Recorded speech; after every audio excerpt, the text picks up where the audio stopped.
Summer is singing in streets again, and summertime's travels have now begun. The cuckoo sings of the burnished grain, and long journeys gilded by the sun. We soon have the holiday passenger traffic with us.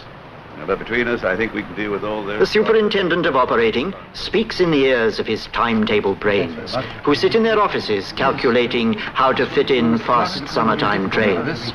Cudgel your brains for summertime trains. Draw in a train for the passengers waiting to hear cuckoos singing a Highland fling.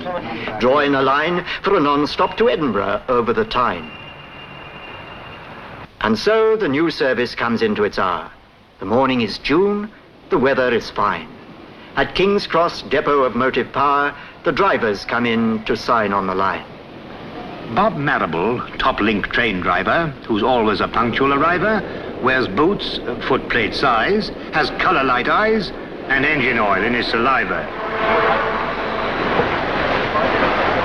Rolly Russell, his mate in the team, often sprays out his tonsils with steam and treats gravel rashes by damping down ashes and using the paste like Cold Creek. The 9:30 non-stop train to Edinburgh, the Elizabethan, will leave from platform 5. Passengers for Dundee and Aberdeen travel in the front of the train. At King's Cross, the coaches are filling with passengers. Porters are willing to carry their cases and find them their places for a tenner or even a shilling. The Elizabethan will leave from platform 5.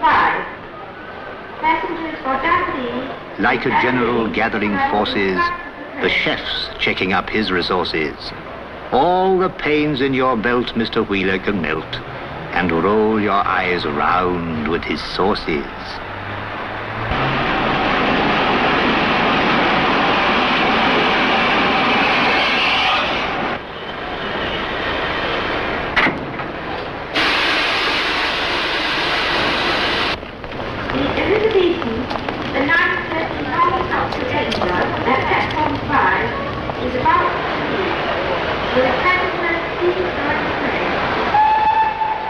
Though the guard may look calm and laconic, his obsession with time is quite chronic. But a punctual start binds the train to his heart. The relationship's purely platonic. At platform 5, the Elizabethan, a special express of the holiday season, summons its strength. And the time to depart marks an ending for some, but for many, a start.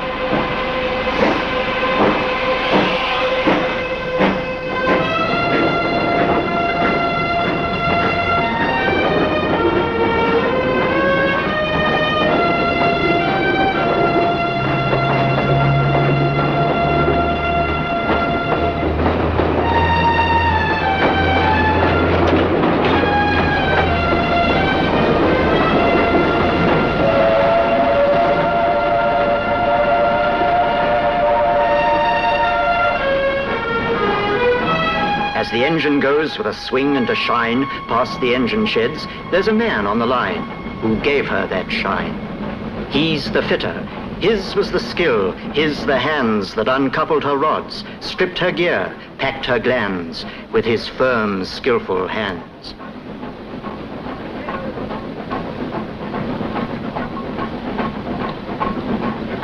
And the boy was one of that servicing crew who gave care and craft to each thread on each screw and made it fit true.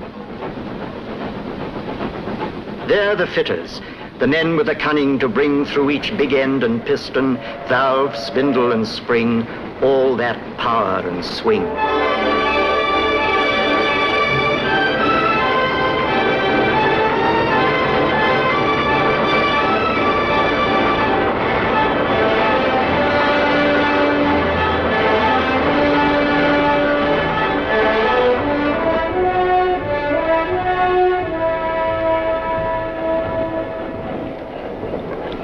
The buffet's archdeacon of elegance serves coffee with impartial sentiments, cigars for the swells, bath buns for blonde belles, and fags for the lads in the regiments.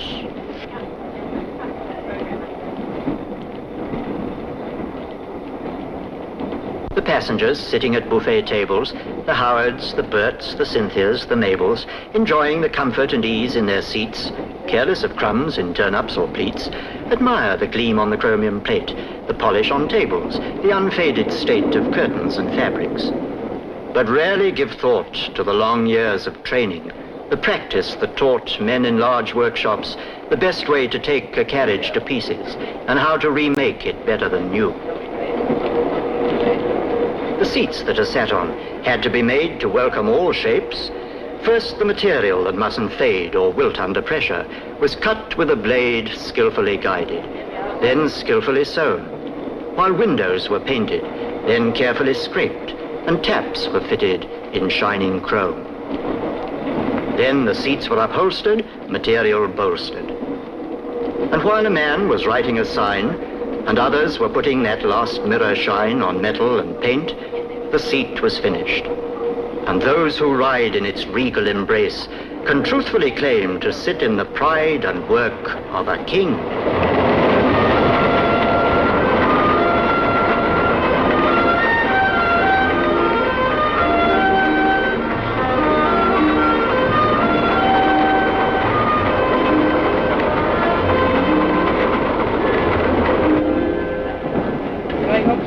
As time gets on, so people get thinner, unless they take lunch or midday dinner. So the kitchen car prepares to fill the waistcoat of Jack and the waistline of Jill.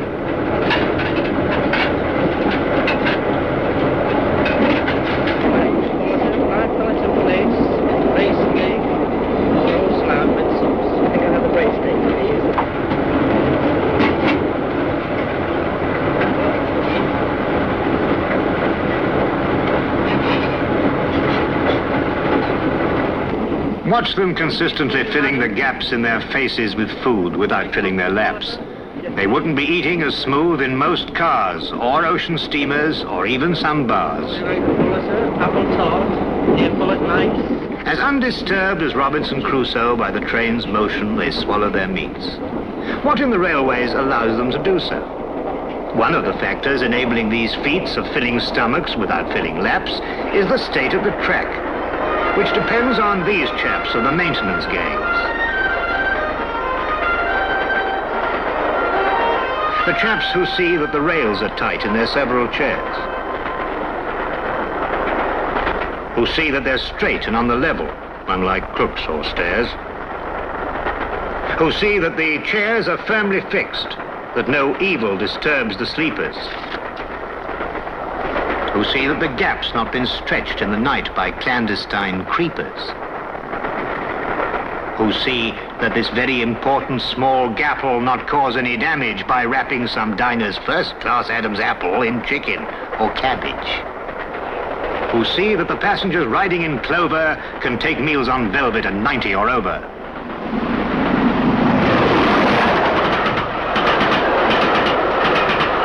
While the side-slipping countryside changes to town, meadow, sweet, speedwell, charter and gown, dreamlike in boxes, unseen, watchful eyes, path-setting panel, tell us no lies. Watch the trains passing, guide her with care, junction and crossing, points in a pair. With a turn of the wrist, the click of a switch, track circuit magic, vault of the witch, out of York City and on to the north, past Durham, Newcastle, over Tweed to the Forth. Now beyond York, the Scots crew prepare to relieve the strain on the English pair. No driver of trains is more proud of his Scottish descent than MacLeod. He insists every engine has pipes to each piston and buttons in its box for MacLeod. His mate, Mungo Scott's cursed with Bristol, that's as tough as a John Knox epistle. When he kissed a young lass in the dark for a lark, she asked, "Was that you or a vessel?"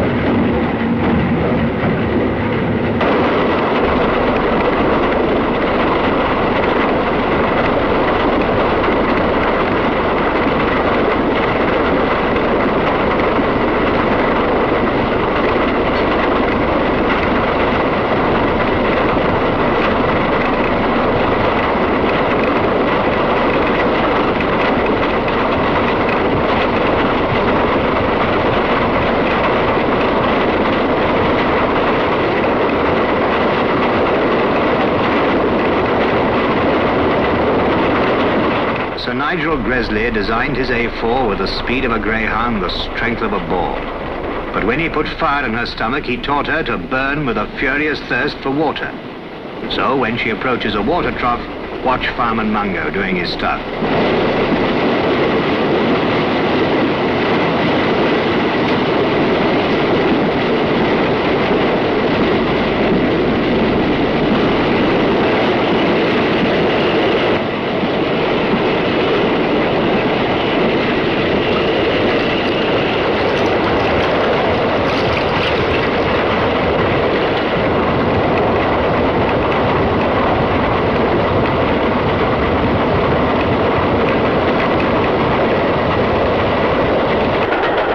Driver and fireman, relieved of the strain, rest now while the pounding refrain that beat itself into the cells of your brain murmurs along in the voice of the train.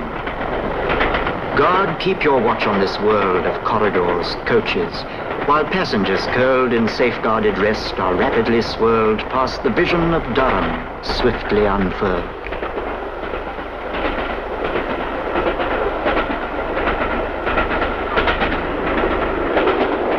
The Elizabethan goes driving onwards, while buffet attendants or restaurant stewards, performing their corridor service dance, try to anticipate passengers' wants, waltzing through coaches to serve in compartments, while signals are serving the train with clear distance.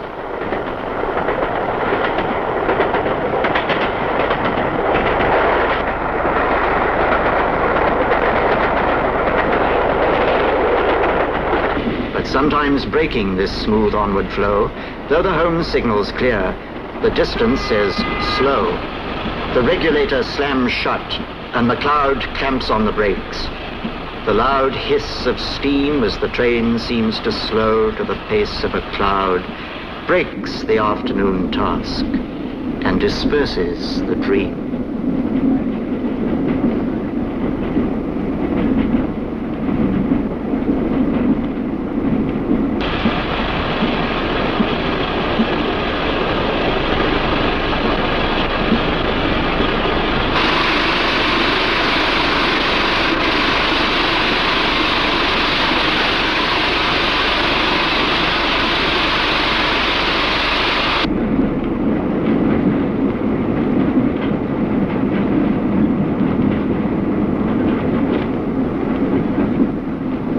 At the end of these wires sit men in control rooms, like prompters assisting the course of a play, breathing out words like Arabian perfumes. Too bad there's no record of just what they say. They watch every train that moves in their region of thousands of miles of railway distance and try to forestall any slightest suspicion of slack that might make its unholy appearance. But while every passenger knows the importance of his own special train arriving on time, the men in control rooms must weigh in the balance the claims of 1,109. But the Elizabethans, a particular, special, never more smiled upon non-stop train. Nothing must stop her. The order's official, and lateness could cause operational pain. And at last, the ultimate cause of the slack over the hills far away up the line is cleared. And the train picks up speed on the track through Newcastle City and over the Tyne.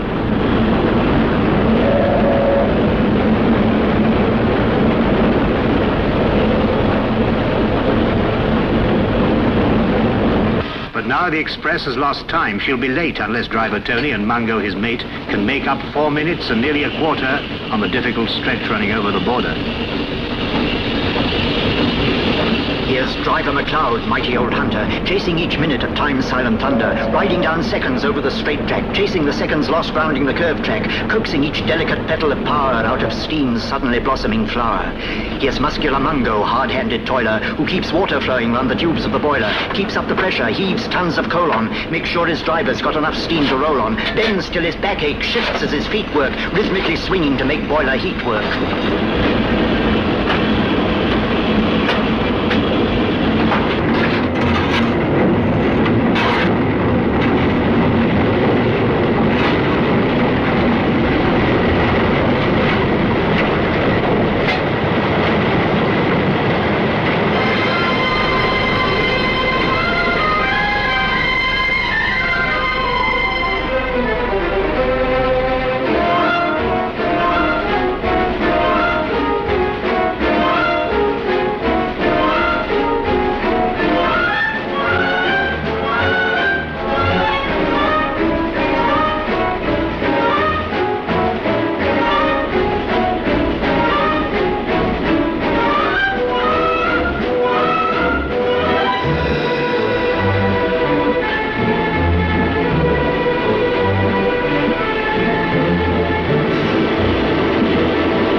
As they come down from Grant's house, the peak of the climb, they're over the worst. And she's running on time.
The Elizabethan is running on time and will arrive at platform 10. The train now approaching platform 10 is the Elizabethan from London to King's Cross.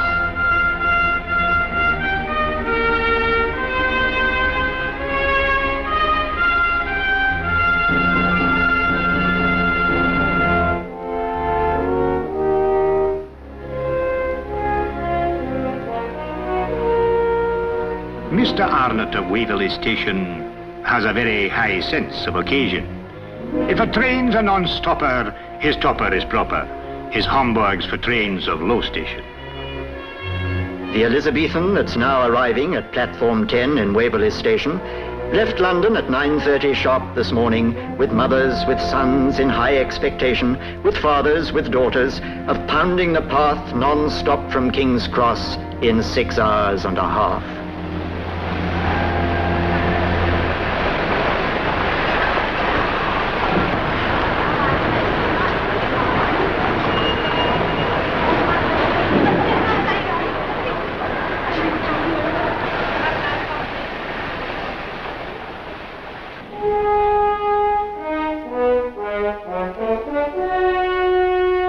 Here Edinburgh stands on its rock by the Forth, singing its welcome to those who come north, where the clans and the heather have fashioned a reason to mingle their blooms in a festival season.